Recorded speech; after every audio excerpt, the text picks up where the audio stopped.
On va revenir sur Marine Le Pen et sur le Front National. Marine Le Pen conjugue le populisme et le féminisme. Le féminisme parce qu'elle est une femme déjà. Et c'est pas par hasard, à mon avis, qu'il y a une femme à la tête du Front National actuellement. Parce que le féminisme, quand on regarde de près ce qu'il signifie, par-delà les revendications d'égalité, etc., bon, mais c'est pas ça le vrai problème du féminisme. Ça, ce sont des revendications conjoncturelles. Mais qu'est-ce que représente le féminisme en lui-même? Il coïncide avec le populisme. Il coïncide avec, qu'est-ce que c'est que le populisme? Le populisme, c'est le collectif. Le populisme, c'est une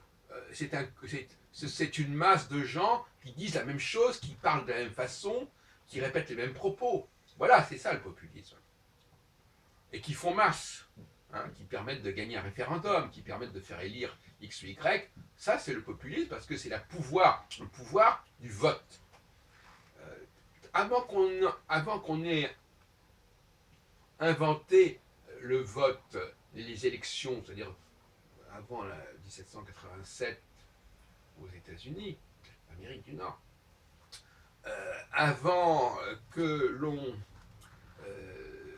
ait accordé le vote aux femmes, et en France, les premières élections présidentielles où les femmes ont pu voter, ce sont celles de 65, parce que avant 65, c'était le Parlement qui votait, et il y avait très peu de femmes. Il y avait, je ne sais pas, peut-être moins de 10% de femmes au Parlement.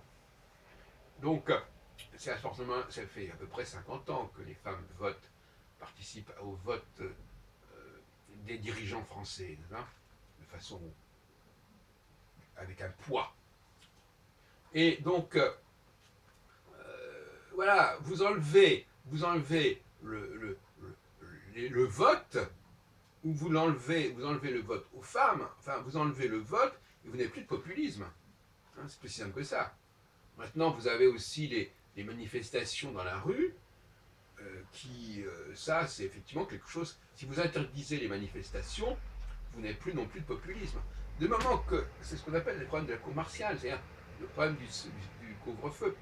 Après, vous interdisez les manifestations de plus de tant de personnes, que ce soit des manifestations dans la rue ou des manifestations au niveau des votes, etc.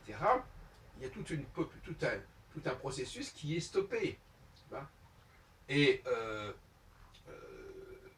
si vous demandez aux gens de s'exprimer de façon intéressante et intelligente et personnelle, et non pas de parler tous ensemble et de faire choralité, ben là non plus, vous n'avez rien, il ne se passe plus rien.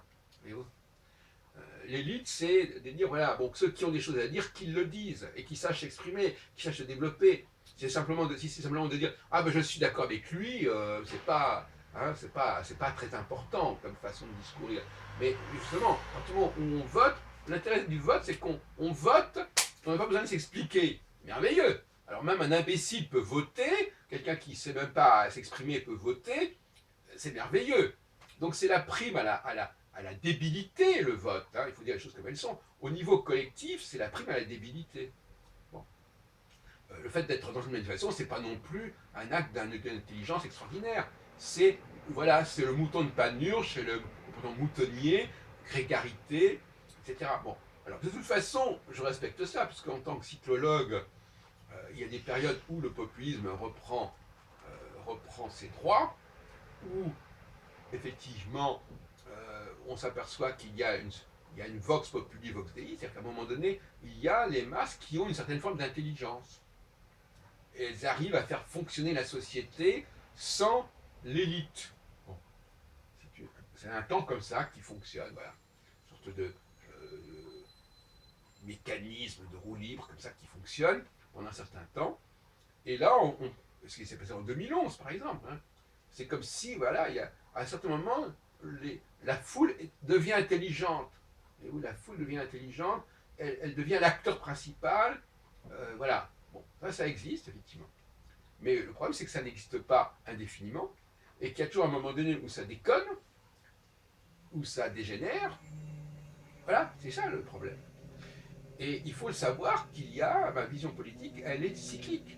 Il y a un temps pour que l'élite reprenne le dessus sur le peuple, et il y a un temps où le peuple est capable, miraculeusement, par son processus collectif, il est capable de faire fonctionner la société.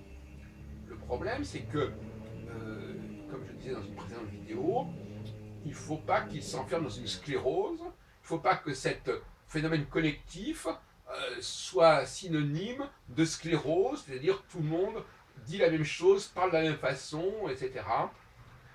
On a vu en 89 1989, on a vu que quand on supprimait les structures impériales qui permettaient de dépasser les nationalismes, eh bien, on retrouvait ces nationalismes dans toute leur acuité, et notamment avec une résurgence de la xénophobie, de l'antisémitisme, etc. Donc, effectivement, il faut bien comprendre que le peuple, c'est aussi le lynchage, le peuple, c'est les pogroms, le peuple, c'est tout un ensemble de préjugés, de rejets, etc. etc. L'empire est une valeur élitique, on sait très bien.